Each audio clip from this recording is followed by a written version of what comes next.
ನಮಸ್ಕಾರ ವಿದ್ಯಾರ್ಥಿಗಳೇ, ನಾನು ನಿಮ್ಮ ಶಿವರಾಜ್ ಕುಮಾರ್ ಪಲ್ಲೇದ್ IAS-ನಲ್ಲಿ ನಾನು ಇತಿಹಾಸದ ಪ್ರಾಧ್ಯಾಪಕನಾಗಿ ಕಾರ್ಯನಿರ್ವಹಿಸ್ತಾ ಇದ್ದೀನಿ.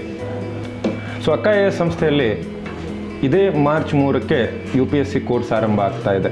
ಬಟ್ ಈ ಒಂದು UPSC ಫೌಂಡೇಶನ್ ಕೋರ್ಸ್ಗೋಸ್ಕರ ಯಾರು ಆರ್ಥಿಕವಾಗಿ ಹಿಂದುಳಿದ ವಿದ್ಯಾರ್ಥಿಗಳಿದ್ದೀರಿ, ಅಂದರೆ BPL ಕಾರ್ಡನ್ನು ಹೊಂದಿರತಕ್ಕಂಥ ವಿದ್ಯಾರ್ಥಿಗಳಿಗೆ ಒಂದು ಟೆಸ್ಟ್ ಸರಣಿಯನ್ನು ಅಥವಾ ಟೆಸ್ಟನ್ನು, ಇಲ್ಲಿ ಸ್ಕಾಲರ್ಶಿಪ್ ಟೆಸ್ಟನ್ನು ಆರ್ಗನೈಸ್ ಮಾಡ್ತಾ ಇದ್ದಾರೆ, ಆಯೋಜನೆ ಮಾಡ್ತಾ ಇದ್ದಾರೆ. ಈ ಟೆಸ್ಟ್ನಲ್ಲಿ ಯಾರು ಟಾಪ್ 5 ಬರ್ತೀರಿ ಅವರಿಗೆ 100% ಸ್ಕಾಲರ್ಶಿಪ್, ಅಂದರೆ ಉಚಿತವಾಗಿ ನೀವು UPSC ಕೋಚಿಂಗನ್ನು ಪಡಿಬೋದು. ಆಮೇಲೆ ಯಾರು 50% ಮೇಲೆ ನಿಮ್ಮ ಸ್ಕೋರ್ಗಳನ್ನು ಮಾಡ್ತೀರಿ ನಿಮಗೆ 50% ಡಿಸ್ಕೌಂಟ್ ಕೂಡ ಇರುತ್ತೆ ಈ ಸ್ಕಾಲರ್ಶಿಪ್ ಟೆಸ್ಟ್ನಲ್ಲಿ. ಈ ಒಂದು ಬ್ಯಾಚ್ ಮಾರ್ಚ್ 3ರಿಂದ ಆರಂಭ ಆಗುತ್ತೆ. ಇದು ಕನ್ನಡ ಮತ್ತು ಇಂಗ್ಲೀಷ್ ಎರಡೂ ಮಾಧ್ಯಮದಲ್ಲಿ ಲಭ್ಯ ಇರುತ್ತೆ. ನಿಮಗೆ 1-to-1 ಮೆಂಟರ್ಶಿಪ್ ಸಿಗುತ್ತೆ. ಹಾಗೆ ನಿಮಗೆ ಮಟೀರಿಯಲ್ಸನ್ನು ಕೂಡ ಇಲ್ಲಿ ನೀಡಲಾಗ್ತದೆ. ಹಾಗಿದ್ರೆ ಯಾಕೆ ತಡ ಮಾಡ್ತಾ ಇದ್ದೀರಿ?